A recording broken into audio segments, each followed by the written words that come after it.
Če imate to srečo, da pričakujete že 4. otroka ali pa razmišljate o poslovnih prevozih potnikov, potem morate pogledati tudi takšen Citroen Space Tourer. Proizvajalci dostavnikov so že pred časom ugotovili, da tovorne različice ne morejo enostavno namestiti dodatnih sedežev in pričakovati, da jih bodo vsi razgrabili. Ne. Se je treba bistveno bolj potruditi. No, pa recite, da ni lep.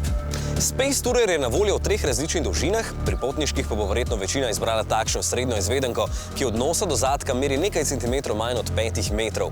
Ne glede na dolžino je vedno nižji od 1,9 metra, tako da tudi parkiranje v garažnih hišah ne bo noben problem, nos pa je tudi dovolj nizek, da bo veljala klasična avtomobilska vinjeta.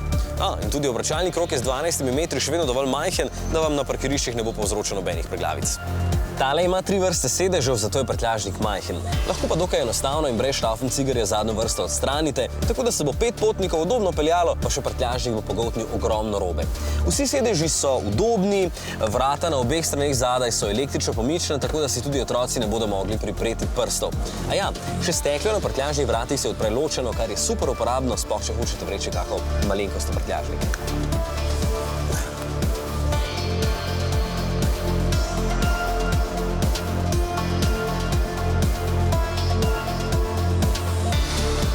Vožnjo moram takoj pohvaliti zelo dober položaj za volanom. Skoraj kot v malo večjem avtomobilu se počutim. Delovni prostor je moderen, materiali dobri, velikih odlagališč je dovolj, pogrešam pa kakšnega majhnega za telefon ali denarnico. Hecam, da na takšne stvari pozabijo. Zelo lepo in dovolj udobno se pelje, bi rekel, da je prav po udobju eden najboljših, le občutek na volanu je samo povprečen, ampak vseeno čisto okej. Je pa nazaj slabše pregleden, zato le doplačite za vzvratno kamero.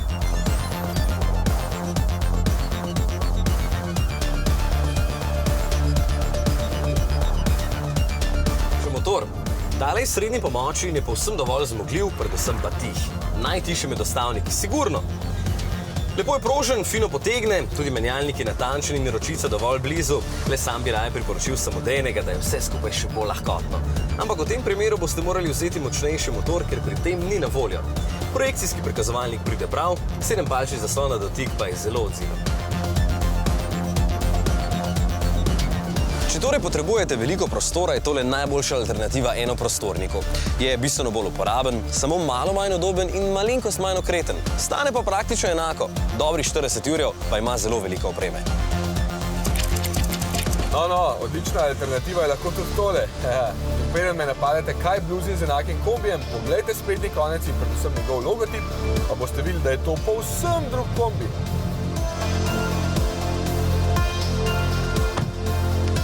Pravzaprav ni. Čeprav je tole Peugeot, istak pa je vozil Citroen. In v prihodnje bi lahko še enkrat podobno začel test, ker ima tudi Toyota svojega predstavnika. Šopek teh 3 kombijev so namreč s Francozi razvili s skupnimi močmi. Zato je takšen Traveler praktično identičen Space Tourerju.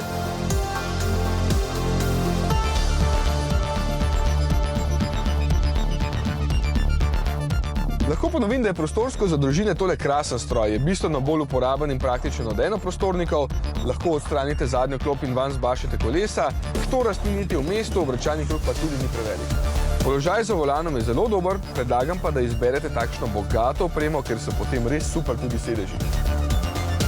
In super je tudi takšen motor, ki je enak tistemu Space Tourerju. Edino menjalnik se na začetku malo bolj zatikal, zdaj pa že lepo teče, ker je avto čisto nov in je rabo nekaj kilometrov, da se vse postavi na svoje mesto. Enaka je tudi cena, zato boste najbrž izbrali tistega, ki vam je na oko bolj simpatičen. Tale Traveler je pošteno nabutan z opremo in stane 44 jurjev, oziroma s Peugeot financiranjem dobrih 37, bi pa sam takoj seznama odstranil počasna električna pomična vrata na boku, če bi s tem kaj prehranil, pa masažo sedežev tudi, ker je nič posebenega, ampak je oboje del serijske opreme tega paketa. Če vam izraz limuzinski kombi kaj pomeni, si ga tile novi dvojčki dejansko zaslužijo.